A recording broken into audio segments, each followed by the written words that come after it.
Hey, what's going on, guys? Master Luke 48 here, and today we are back playing Smashy Road Wanted 2, and today we are going to be comparing two cars to see which one is better. The two cars we are going to be comparing today are two cars with very, very special abilities. The first car is going to be Dr. Drift.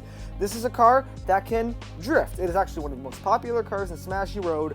It's been around in both versions, and it has a very unique steering capability. It like drifts, and honestly, you need to see it in action. We'll obviously do some test driving of this car later. The car we are going to be comparing it to is one of the new Smashy Road Wanted 2 cars, but it's actually one of the mystery cars that you unlock when doing a main mission. Right here, we're going to be Rodeo Drift. This is what we're going to be comparing it to.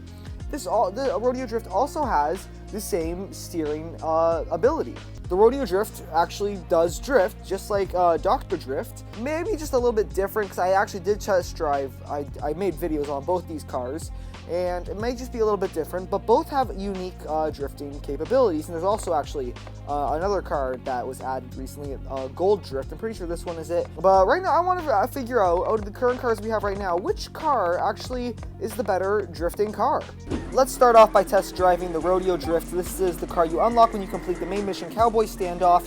And as you can see right now, we're going to get to a turn right about here. Let's go ahead and turn. As you can see, oh geez, we hit something, but we have a pretty slidey car, I should say. It's like very, very loose, very drifty. There are pros and cons to drifting cars. One pro being that you actually can take turns pretty well if you time your turning well. Like, let's see here if I can time this correctly. Oh geez, a bit too early, but if you time your turn correctly, you actually get you maintain your momentum. Sort of like that. That's not really the best example, but you maintain your momentum going through a turn, and it's very useful if you learn how to control it, which is actually the con. It can be hard to control. Oh dear, as you can see, it has no grip at all. Just by that train hit, as a normal car would just like probably spin out. This car was sent completely like all the way across, almost into a river, and that is not really good. So, but honestly, this is a high risk, high reward car. I feel if you're able to control it, which is hard to do, you will be able to actually maintain pretty good speed and pretty good handling. Just from driving this car around for just a little bit, I can tell that it is actually pretty fast. It's not the fastest. The cops do have a hard time catching up to us, but obviously speed and handling, that's going to be something really hard to like sort of analyze with these drifting cars, as it's pretty unique. They're really the only two cars that do this. The durability is also one thing we can have a for sure standpoint and analysis on. The durability is actually pretty good. I think it is pretty good from what I can tell. Especially because this car does slide around a lot, so you might run into things and you won't have as much control to avoid things, as I just ran into that tree right there. I don't know, this car seems pretty good. Now let's go ahead and test drive the Dr. Drift. This is the fully upgraded version, but I did do a test drive on a separate account with an unupgraded version. It's just that I don't know if I could get an unupgraded version recorded, but I am going to talk about the unupgraded version because we try to always keep it fair, because you can't upgrade mystery cars. I feel that whenever you're with the drifting cars, when you turn, it starts the drift process. Like right there, I just tapped and it did that whole thing by itself.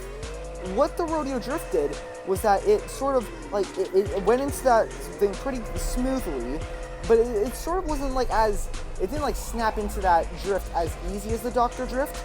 But coming out of the turn on the Rodeo Drift, it would sort of like self-correct itself. With the unupgraded version of the Dr. Drift, it sort of stayed in that like drifting phase. It was hard to like sort of leave it, because when you would try to you correct your turn once you're out of you've made the turn you want to make, it would sort of continue in the drift. So you'd be going back and forth, drifting back and forth, and it would be really hard to regain control of your car once you are done your drift and you've made the turn you want to make.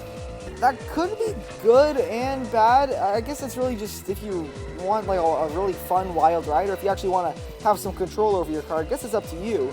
But I guess it's sort of that trade-off. The Dr. Drift is pretty good at entering turns, but it's not really good at leaving them. But the Rodeo Drift it does have a bit better grip, which sort of isn't that good for the drifting, but it is able to self-correct. So I guess it's that overall trade-off.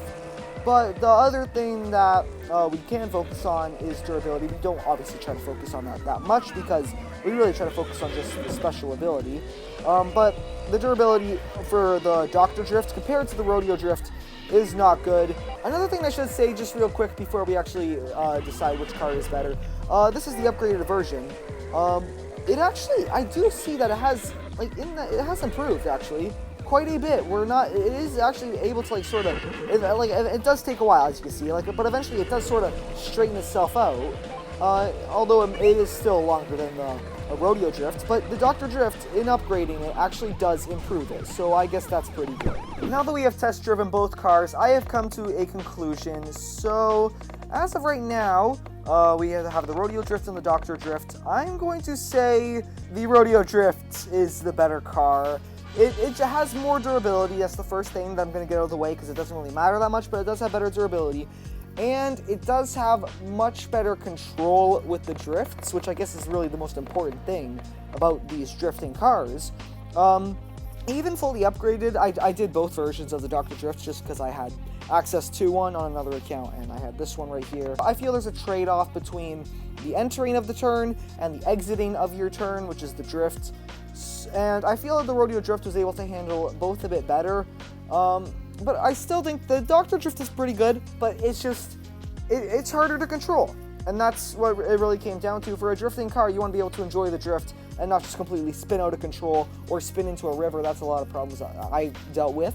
If you still want to drive the Dr. Drift, that is fine. But if you're looking for a more controllable drift, then definitely go with the Rodeo Drift.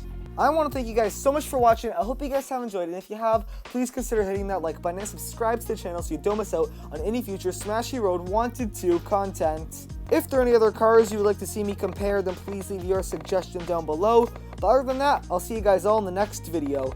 Bye!